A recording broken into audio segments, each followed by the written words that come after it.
How's it going, everybody? Hopefully you guys are having a pretty good day out there. Today's video is going to be about the Galactic Legends and kind of looking over their kits now that we've had a couple days to look at them.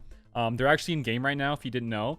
This is going to be live on a Thursday, so they actually dropped today on Wednesday, and you can now start doing their events and collecting their shards and unlocking them. So you can see them right here. This is Luke. This is what I'm going to go for, and then there's going to be the Palpatine, which is the Sith Eternal Emperor. They both look pretty dang cool, but I'm gonna try my best from what I've kind of heard, what I've kind of been in conversations with between these two new kits and characters and the teams that are going to be built around them. Which ones will probably be a bit stronger and their uses, and I want to kind of talk about that. I know we have no gameplay of them, but just from a pure theorycraft standpoint and kind of looking over kits in that kind of way and fashion, I want to kind of give you my takeaway on it. So let's just kind of go after the two factions, because as you can see, this one is a Sith and this one is a Jedi. So we got to look at those two factions and see who we are working with. If you probably can guess by now, it's going to be probably Jedi being a little bit more beefy in terms of how many there are for that faction. But for Sith, we have a good chunk, I'd say. I would only say, though, that we're probably at like maybe half that are actually decently good, but those half are kind of in their own different teams. So this little bottom half is one I'd say are the best half. So you're gonna have Dooku, Maul, and those two aren't even that great. Dooku's pretty good. Nihilus, BSF, Traya, Scion, so the Triumvirate, and then you got Vader, EP, Darth Vader, Malak, and the Sith Troopers. So you got the Sith Empire, you got the Sith Triumvirate, and then you got some of the Sith Trooper from the First Order, and he's also Sith. The other people here aren't the greatest. I would say, though, between maybe the Trooper, Assassin, Sidious, Marauder, and Savage, I would probably say Assassin's probably one of your best bets there, and also the Trooper, because you're going to have another taunt there, and you're going to have somebody who can give out some more TM to Palpatine. But you got to look at his kit, though, first. So I don't want to go over every single detail of it. But on this one, you have a Deceive, which means that you can't target him during their turn if another Sith is active. And you get some more ultimate charge there.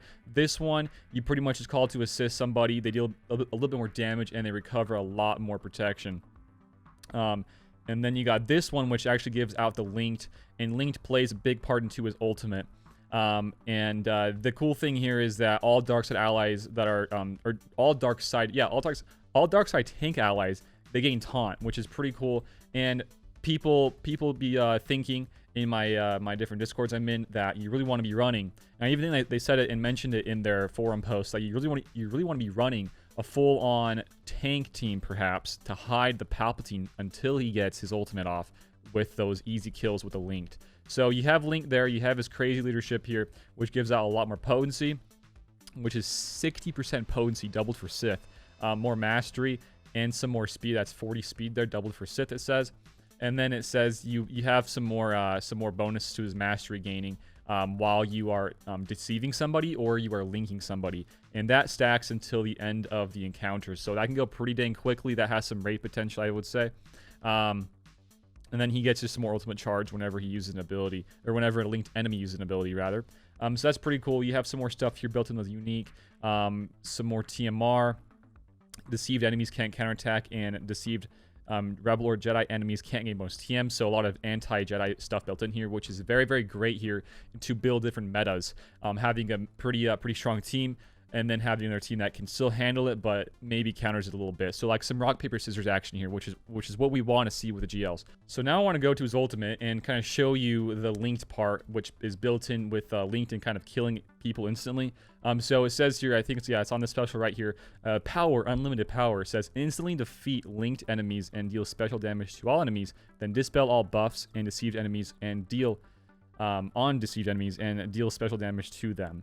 They can't be revived and it can't be evaded. So linked enemies will now die whenever he uses a special on his ultimate, which is kind of crazy. Kind of like another little annihilate there. So pretty much what you got here with this Emperor is that you have an annihilate, a couple annihilates. You have some more stuff here to deceive that makes it harder for them to hit him. So on top of having deceive, on top of having linked, you're going to really want to have a full-on tank team so you can hide this guy until he gets his ultimate, because until he does get his ultimate off, that means you're going to be having a nice little double kill, and you're going to be pretty set off, actually. So I would kind of build up some tanks here for this team, make some of them Sith though, so they get some of that Sith synergy with him.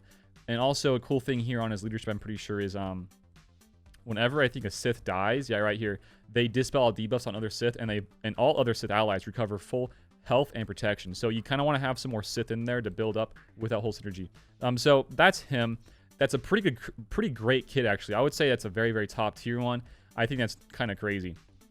But then you come over here to the Jedi, and you can see here there's a lot more Jedi for this whole faction. And it's really only, for me, there's really only this reason, in this region alone, that I would say for between these two, I would go for this guy, unless you're closer to the other. It just depends on where you are in your farms. But out of these two, this is the biggest reason why I like him the most, is because of the versatility and the variety you have now with all of these different Jedi into this team. So I want to go and look at his kit just for a second, because this guy's kit's pretty dang crazy. I do like his kit personally over the Emperor's. I prefer it a little bit more.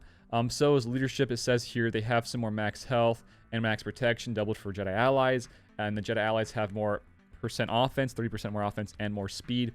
If all allies are Jedi, he taunts while he has protection, so like the tank tech with Watt. And then the first time the other Jedi ally falls below 100% health, they dispel all debuffs on themselves, and they gain these other buffs. And then he taunts. A lot of taunting here. And as well as at the start of the battle, they gain inherited teachings. It says gain Jedi lessons for 3 turns and call other target ally, light side ally to assist. Which is pretty cool. You do some more true damage here as well based off of his protection pool. That's pretty nifty. And then you can now recover some more max protection. And it's just, everything's pretty much playing a part to his max protection, which is very, very cool here. I think that's like one of the coolest things about his kit. But then you have the Palpatine who can kind of nerf that a little bit. So it's going to be kind of like the whole thing here. It's going to be nice to see some of these guys in action. Maybe some rock, paper, scissors, which I am pretty sure it's going to happen for that being the meta. So you have his leadership, and you're going to have his nice couple specials here. So this one's kind of crazy. You remove TM, and then you inflict ability block and breach. And what breach does is it lowers their speed and it lowers their defense. I'm pretty sure. I could be wrong there. But the ability block's pretty nice. So partnering that, and then partnering the JKL stun, you have nice little AoE stun as well. You have so much control here on this team. Also, it says that on top of them removing the TM and then giving out breach and ability block, you're going to be removing, or rather, you're going to be gaining for Jedi allies all that 15% TM, and that's pretty huge. So that's a crazy special. That's probably the biggest special on this guy's kit. This one's pretty nice as well. You inflict tenacity down on target enemy, so this is like a 1 target hit. The other one's an AoE, and then you inflict daze on them and you increase their cooldowns by 1. Not the best thing. Not the, I mean, it's pretty good. I wouldn't say it's crazy, but this part's kind of nice actually. It's the Jedi lesson, so it's kind of like giving out translation to another person. So you give out some more CC, some more CD. They are called to assist, and both of those allies now get Jedi lessons. And this whole Jedi lessons plays a part into getting his ultimate charged, and what that means is that you get some more mastery with the lessons. So whenever you gain lessons, whenever you reset the cooldowns of the lessons, you get more ult charge, and that's gonna be pretty nifty for getting your ultimate here, and that's really huge. The ultimate here, pretty much you get a crazy bunch of buffs. You dispel all buffs, debuffs rather, first things first, and then you reset the cooldowns of all special abilities on Jedi. And then they gain a bunch of crit chance up, crit damage up buffs, and they gain Jedi Legacy for the rest of the battle, and 35% offense as well. So Jedi Legacy pretty much gives you 100% mastery for the Jedis, on top of the offense from the leadership, as well as the offense from that ultimate right there. So lots of damage here, guys. And that's the scariest thing about these guys, is once the ultimate hits, that's going to be the craziest turning point in the battle, I would say. More crazy than, I would say, the Emperor's. So that's pretty nice. You get a lot more bonuses here. And also, it resets his cooldowns by 2. So instead of having them be at 4-turn cooldowns, they're going to be at now 2-turn cooldowns. So you can really spam these specials very, very quickly. His basic deals buff immunity, and it deals special damage. And he gains some more max health, stacking at 20%. It can be critically hit if able. Or it will critically hit if able, and it can be countered. So it's kind of nice there. You saw his leadership, his Jedi Legacy unique. It says they can gain some Jedi lessons, and then it has some more stuff here. The first time each other light side ally falls below 100% health, they recover 25% health and protection, doubled for Jedi allies. And then he gains, actually himself, Legacy at the start of the battle if he is if he is there. And then pretty much right here it says they gain 100% mastery and they ignore taunt, which is crazy. So a lot of stuff here with Luke, and I want to now kind of go more about Luke this video. I'll probably do another video about the Palpatine, but between those two guys, I would still say that I think Luke is probably the better of the two personally. For a lot of different reasons. A lot of the reasons kind of play a part into the vast majority of these Jedi that we have currently in the game. But another kind of big reason here is because of this guy right here, Ki-Adi-Mundi. So I know most people won't have him 7-star. I'll probably get him 7-star in the next 2-3 months. And I want to do some testing with Luke and him together in the same team. But as you can see here in this guy's kit, this first part here, 30 extra speed and 40% max health with 20% offense if all allies are GR. Well, that one's pretty hard to do at the moment because there's not that many great GR allies, but if you go back to Luke's leadership there, you gain exactly those bonuses from a Luke's lead. So, I mean, you get 30% offense, which actually a little bit more, and you get some more speed. So, I really not a meme, but somebody in my Discord named Brownie, shout out to Brownie. He actually came up with this nice little team here. It'll split into your Jedi teams with JML rather, Master Luke. So the team pretty much is this, and this is one team I think this is the best reason I would say to go for, because you can split your Jedi and keep your JKL, keep your GAS, keep your JKR for other teams on your offensive. So this team would be consisting of JML for the leadership. You'd want to have, of course, Ki-Adi-Mundi there, so that's 2. Having Shaak Ti there as well, that's 3. The 4th is probably going to be Barriss here because of her crazy heals. But keeping in mind that you only do heal off of crits and there will be critical hit immunity on the field. So it's not the best, but having the cam being there to boost up the others it's going to be pretty huge actually. And also the 5th can be kind of interchangeable. You can use probably a Jolie if you want to have some more revives because you can revive with these Jedi.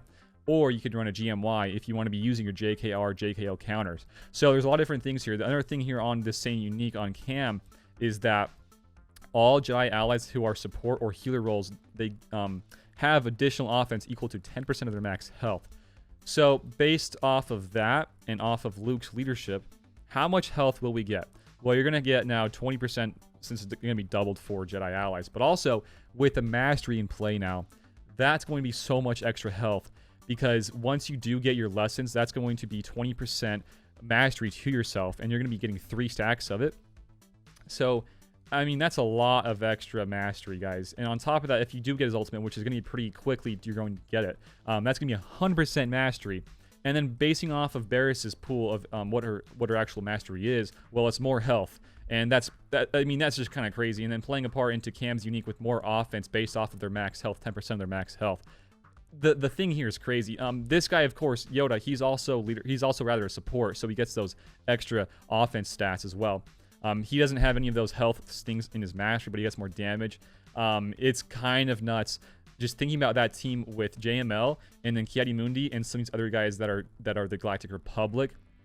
Like I said, that 5th can be pretty much anybody else, but those main 4, I would say I would rather recommend JK or the JML, the new Luke. Barriss, I would recommend Shaak Ti, so that's 3, and then the 4th being Cam. The 5th can be another GR if you have one built up, or you can just be kind of maybe a GMY or a Jolie. Those are my recommendations. That team will get holds in GACs and TWs because not only is it going to be very, very hard to kill with all that extra health and protection, and that recovery and that damage that you'll be giving out from, depending on who you want to use, like the GMY comp or not, they will be doing a lot of damage. They'll be hard to kill. So keeping that in mind, and also keeping in mind the big part there with keeping your JKR, JKL counters, that is the reason why I feel like this guy's going to be so huge for me personally in GAC, because I can pull that off. And still maintaining a GL Luke on defense. That's crazy good, guys. I mean, in general, if you don't want to use that, and let's think more about Arena, well, you're going to be having a JML. You're going to be able to use its Arena, by the way. You can be able to use GK. You can use whoever else you want. Hermit Yoda, JKL, GAS. The Jedi here are going to be so strong, I feel like, in Arena because of how good they really are. And the team is more built for the Luke faction and the Jedi faction around Luke more than it is for the Emperor personally. But this is kind of probably too early to say which is which and which is the best. But personally, from what I've been seeing and what I've been kind of hearing about, this is probably the best bet. And one last thing I want to kind of mention here is that for the Luke team, and if he is there, he heals them if they go below 100% health. Well, the nice thing here with Palpatine is that you can use him in there, the Sith Eternal Emperor, and then you can use this guy as well, the old Emperor Palpatine. And if you use this special right here, the Let the Hate Flow, you pretty much make the other allies proc their heal right off the bat, because they're going to be losing that health immediately. So that's a nice little trick there. I would say this Palpatine will be playing a pretty big part into the other Palpatine for both of the Palpatines. And I would say some more tanks there. I think there's going to be a lot of fun to be had on both these sides of the fence. Personally, I would prefer the Jedi and the JML. But we're going to have to see. The event is now live for both of these guys. Hopefully I can get some footage for you guys. I will not have him done for the next couple months if I were to go free to play. But I do want to go and get him shortly. Hopefully, if I get my farms going. I'm pretty dang close. But hopefully you guys enjoyed the video today. If you guys did, give me your thoughts on it below of who you prefer, who you like the most. If you enjoyed the video, give it a like, share it around, and sub to the channel if you guys are new here. I know this video is a bit long, but I think there's some good insights here on both of these guys. And yeah, I do like the Luke a lot better.